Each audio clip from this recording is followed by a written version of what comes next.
Perkenalkan, nama saya Aldi Destian Satya, mahasiswa Magister Ilmu Komunikasi Politik Universitas Parmadina.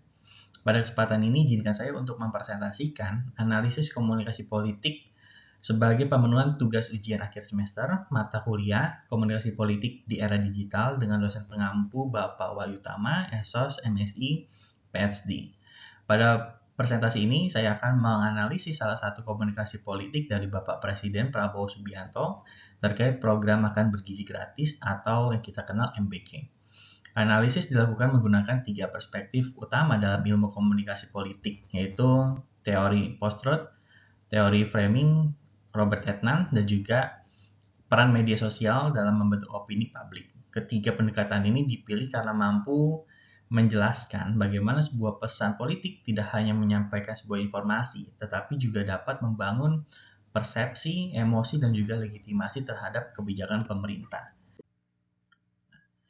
Pernyataan ini muncul ketika Bapak Presiden Prabowo menjelaskan pentingnya program MBG sebagai upaya pemenuhan kebutuhan dasar masyarakat, khususnya bagi anak-anak di sekolah. Nah, di dalam pidatonya, beliau menyatakan bahwa program MBG justru mendapat kritikan karena dianggap pemborosan anggaran. Sementara menurutnya kebocoran kekayaan negara yang terjadi selama bertahun-tahun tidak memperoleh perhatian publik yang sama terhadap MBG ini. Nah, hal ini disampaikan oleh Bapak Prabowo saat memberikan arahan di dalam sidang kabinet paripurna di Istana Negara, Jakarta, hari Senin tanggal 20 Juli 2026. Prabowo awalnya menegaskan salah satu ukuran keberhasilan suatu negara adalah kemampuan di dalam memenuhi kebutuhan pangan rakyat. Nah, Prabowo mengatakan pemerintah terus berupaya memastikan harga pangan terus terkendali, pupuk tersedia dengan harga terjangkau bagi petani, serta anak-anak sekolah memperoleh makanan bergizi melalui program MBG.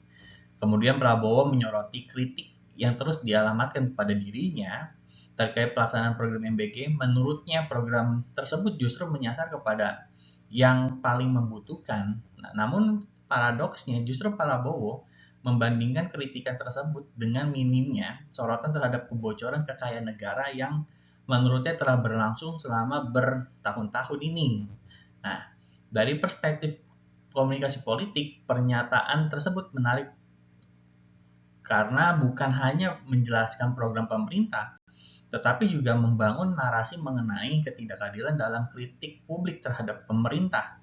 Ini menjadi suatu hal yang menarik untuk dianalisis. Nah, kemudian di dalam penelitian ini saya menggunakan 3 teori. Pertama adalah teori post-truth yang menjelaskan bahwa dalam komunikasi politik modern, emosi seringkali lebih efektif membentuk opini dibandingkan data empiris. Nah, kedua adalah teori framing dari Robert Etnan yang menjelaskan bagaimana seorang aktor politik membingkai suatu isu agar dipahami sesuai dengan sudut pandangnya. Ketiga adalah teori mengenai media sosial yang menjelaskan bagaimana algoritma digital mempercepat penyebaran pesan politik sekaligus memperkuat polarisasi masyarakat. Yang kita ketahui bahwa Pak Presiden Prabowo seringkali tidak menggunakan data statistik atau empiris tersebut, namun lebih mengutamakan emosinya berdasarkan dengan situasi yang menimpa Bapak Presiden. Nah, selanjutnya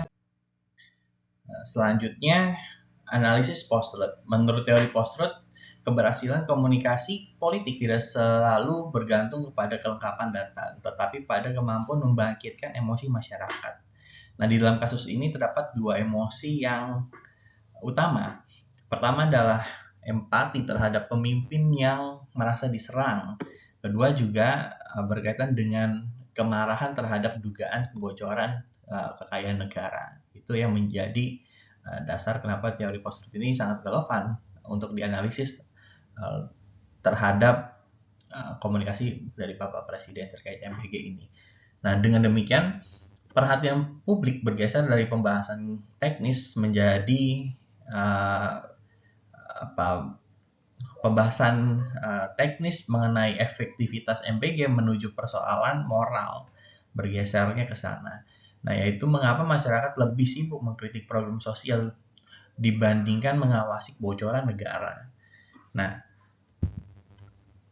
Meskipun terdapat pro kontra terkait pelaksanaan MBG di tengah masyarakat, seperti yang terdapat di dalam jurnal Expos, Badan Perencanaan Pembangunan Penelitian dan Pengembangan Daerah Kabupaten Kudus dengan judul program Makan Bergizi Gratis (MBG). Kebijakan pendukung pendidikan dan pembangunan sumber daya manusia dalam jurnal penelitian ini menunjukkan bahwa implementasi program MBG di Kabupaten Kudus merupakan kebijakan lintas sektor yang strategis dalam mendukung pembangunan sumber daya manusia. Namun, efektivitas awal pelaksanaannya sangat berpengaruh oleh kualitas tata kelola dan kesiapan operasional di tingkat daerah.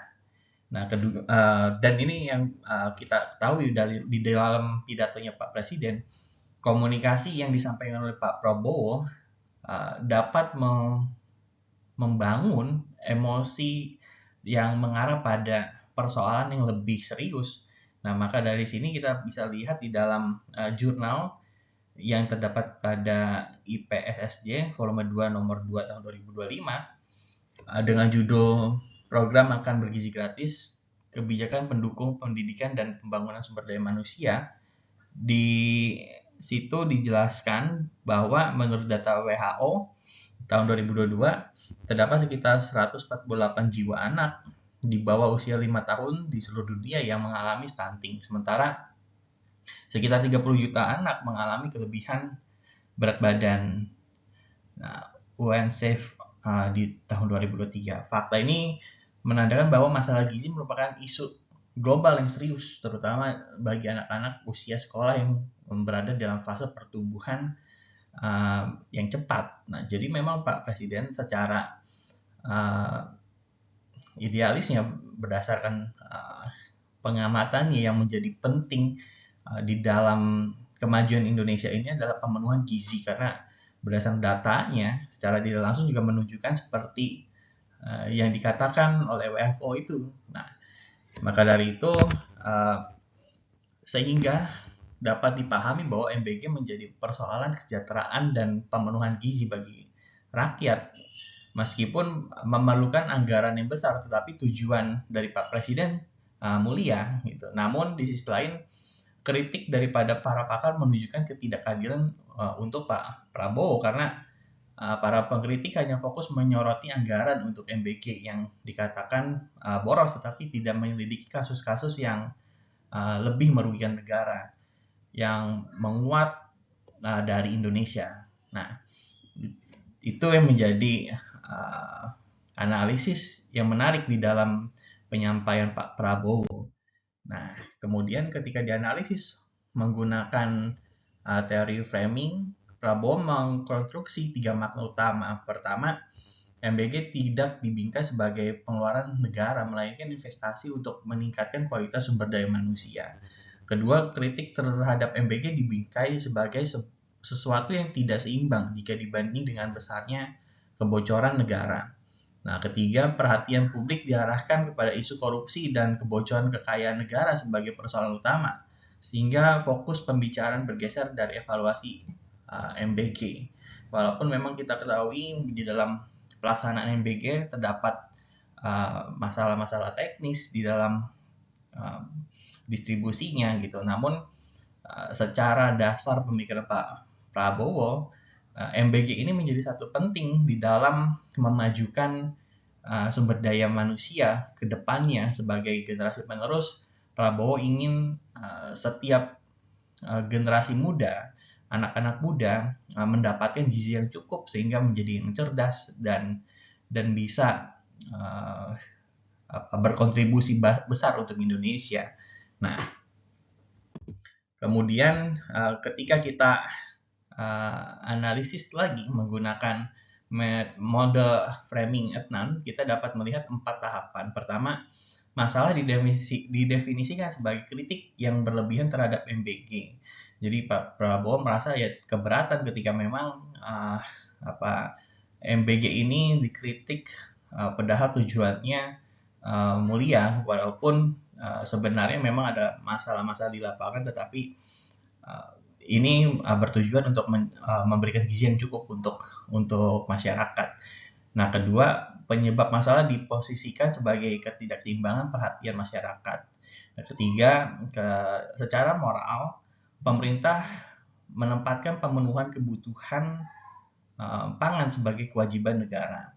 Nah, keempat, solusi yang ditawarkan adalah mendukung MBG sekaligus sekaligus memberantas kebocoran negara.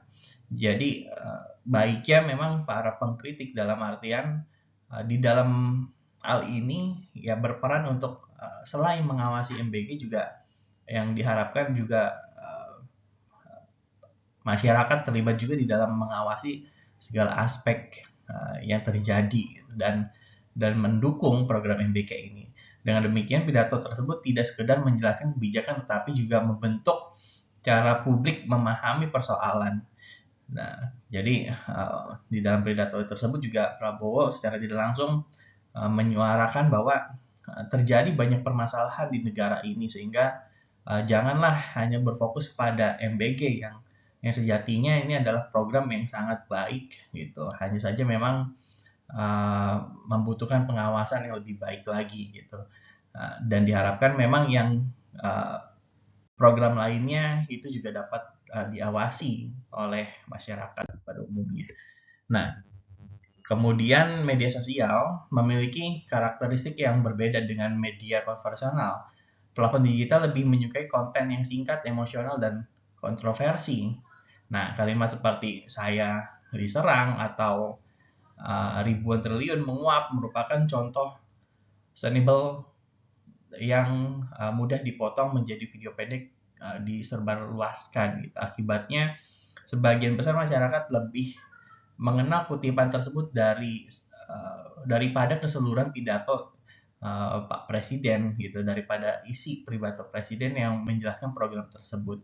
Nah, kadang memang media sosial ini menjadi satu faktor yang penting di dalam menyampaikan informasi. Terkadang apa yang disampaikan oleh Presiden di dalam narasi pidatonya seringkali hanya diambil kalimat-kalimat yang memiliki efek ketertarikan gitu, yang dimana mungkin isinya tidak seperti apa yang digambarkan di dalam judulnya gitu. Kayak tadi saya diserang gitu, terus ribuan triliun menguap gitu, padahal isinya adalah sesuatu yang lebih substansif di dalam penjelasan program MBG itu. Nah, kemudian dari sisi komunikasi politik terdapat dua konsekuensi. Nah, dampak positifnya adalah memperkuat legitimasi pemerintah dalam membangun citra pemerintah yang berpihak pada rakyat. Nah, namun terdapat pula dari sisi negatifnya berupa meningkatnya polarisasi masyarakat bergesernya diskusi dari evaluasi berbasis data menuju perdebatan emosional. Gitu. Dalam konteks media sosial, kondisi ini juga berpotensi mempermudah penyebaran informasi yang belum diverifikasi apabila klaim tidak disertai penjelasan yang memadai. Gitu. Jadi memang sebuah informasi yang menarik perhatian publik, terkadang literasi dari masyarakat juga hanya membaca judul tapi tidak membaca isi keseluruhan yang akhirnya juga menjadi dampak di dalam pemahaman informasi tersebut. Nah maka ada dampak positifnya dari cara komunikasi Pak Presiden, Pak Prabowo, namun juga menjadi negatif ketika memang apa yang diinginkan oleh Pak Presiden tidak berjalan dengan baik sehingga masyarakat menilai Pak Prabowo hanya mampu untuk meretorika program tersebut tanpa pengimplementasian yang baik. Nah, sehingga memang perlunya adanya ketegasan di dalam pelaksanaan kebijakan tersebut, termasuk cara pengawasan nih, karena anggaran yang sudah besar ini masyarakat juga mengharapkan bahwa pemerintah betul-betul serius di dalam menangani atau melaksanakan program tersebut. Nah, jika ketiga teori tersebut digabungkan, terlihat bahwa komunikasi politik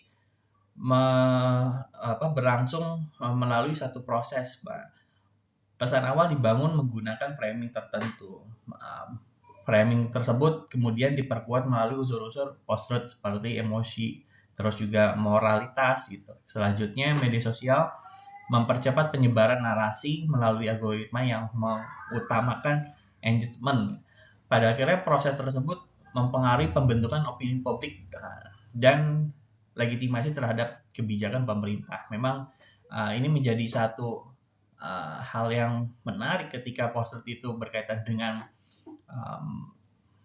mengarah kepada emosi dan juga kepada moralnya. Terus secara framing terkadang juga media tidak tepat atau kurang tepat di dalam merangkai, membingkai satu narasi isi keseluruhan daripada pidato Pak Presiden gitu, sehingga masyarakat akan terpolarisasi dengan judul berita itu juga sangat berkaitan erat antara teori tersebut. Nah, hingga dapat disimpulkan bahwa pernyataan Pak Presiden mengenai MBG merupakan strategi framing yang cukup menarik. Nah, terus juga narasi tersebut menunjukkan karakteristik komunikasi post-truth karena memang mengedepankan emosi daripada moral dan juga moral. Nah, ketiga, media sosial mempercepat penyebaran dan penguatan narasi politik. Nah, komunikasi politik saat ini tidak hanya ditentukan oleh isi pesan, tapi juga oleh cara pesan dibingkai, emosi yang dibangun, dan bagaimana algoritma sosial didistribusikan kepada publik. Maka memang penjabat publik, khususnya memang Pak Presiden ya, seorang yang menjadi teladan yang memang menjadi sorotan, sehingga semua tingkah ataupun kebaikan ataupun pemikirannya tanpa komunikasi yang baik, terkadang masyarakat tidak mengetahui atau tidak dapat memahami isinya. Nah, sehingga memang penjabat publik, terutama juga presiden, harus memiliki kecakapan di dalam komunikasi. Nah, tidak hanya mengandalkan emosi, walaupun emosi itu juga bagus, namun memang perlunya juga dialog yang dapat mendapatkan informasi yang utuh, sehingga masyarakat juga dapat menerima informasi tersebut dengan baik. Sehingga kritikan pun yang diberikan kepada Pak Presiden menjadi satu argumen yang dapat membangun lebih baik lagi dari program MBG tersebut, karena sejatinya program MBG tersebut adalah program yang bertujuan baik di dalam memenuhi gizi gitu. Namun memang di dalam pemenuhan gizi tersebut harus juga disertakan oleh pengawasan yang baik gitu, sehingga bukan salah publik di dalam menyoroti, karena memang anggaran yang digunakan adalah juga anggaran dari rakyat, sehingga wajib juga rakyat mengetahui realisasi atau akuntabilitas daripada program tersebut. Nah, demikian presentasi yang dapat saya jabarkan. Semoga apa yang saya berikan mendapat manfaat untuk kita semua, dan saya ucapkan terima kasih, dan demikian, terima kasih.